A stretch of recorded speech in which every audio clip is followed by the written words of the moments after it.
female. One in every about 2,000 births is an intersex individual, and today we are talking with Maya Posch on our Cyber Couch. How would your parents choose a name for you? How would you decide how to dress yourself? All of those questions are things that Maya has been dealing with her entire life. She is from the Netherlands and has launched a campaign to raise awareness about intersex issues. First off, Maya, thank you so much for joining us. We appreciate you sharing your story with us today. A lot of people get confused with the word intersex. They think that it means transsexual. Can you explain your situation and what is an intersex individual? Well, essentially, it's often confused because it sounds similar, I guess, but the word itself is quite clear. Intersex means between the sexes, between male and female. So it refers to the physical, the body.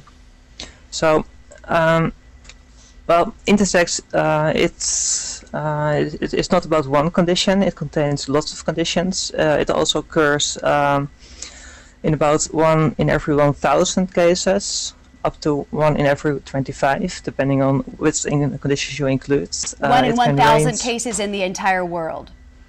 Yes, exactly. We here in the United States sometimes refer to it as hermaphrodite. Is that a correct term? Hermaphrodite is a subform of intersex.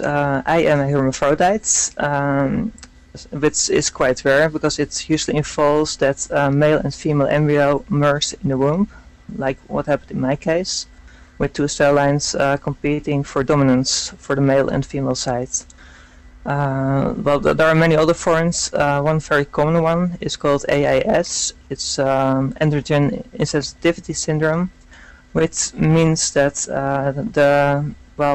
the testosterone receptors are partially if completely non-functional, which means that all embryos start off female. The development into a male person then is completely absent or only partial. So you can have a female who is infertile and has XY genes. So, how difficult has this been for you, Maya? Obviously, you've been struggling with this your whole entire life. You've had multiple surgeries, some of them exploratory surgeries, in order to find which of the organs that you have. What advice would you give to someone going through a similar situation in order to be an intersex individual?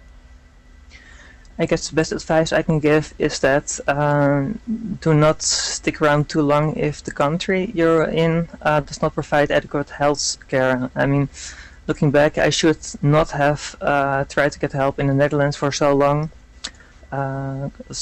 In Germany, I went to 3 clinics. I got the same answer 3 times. In the Netherlands, well, they tried to convince me that I had to be transsexual, because here in the Netherlands, as I later found out after 7 years, was that here they do not use the term intersex, they use the term DSD, disorder of sexual development, birth defect, meaning that the only possible solution for it is surgery, massive sex reassignment surgery, and you are they were assigned the label transsexual.